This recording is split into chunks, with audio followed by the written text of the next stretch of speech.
Renewed calls for justice this morning at the state capitol. Supporters want investigators to take another look at evidence in a death row case.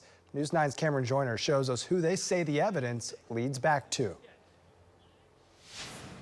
Advocates from across the state gathered in the Capitol on Tuesday with one goal in mind: free Anthony Sanchez. A call for reinvestigation. Free Anthony Sanchez!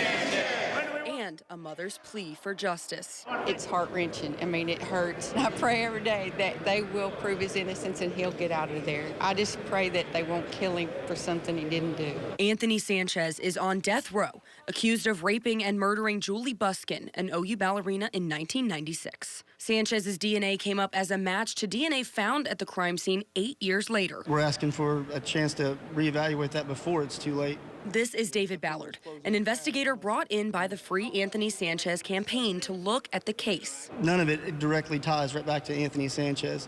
There's a lot of things that were put into the trial and stated as if they're 100% fact that were not 100%. Which led Ballard to raise questions about Glenn Sanchez, Anthony's father. In his report on the evidence, Ballard says Glenn could have carried his son's DNA to the scene. Glenn Sanchez has the means, the ability, the mindset, and the history of that kind of violent nature.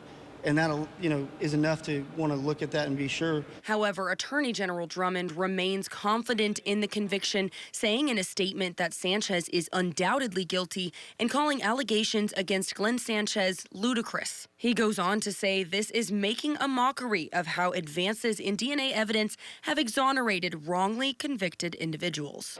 Anthony Sanchez's execution is currently set for September 21st of this year. In the Capitol, I'm Cameron Joyner, Oklahoma's own News 9.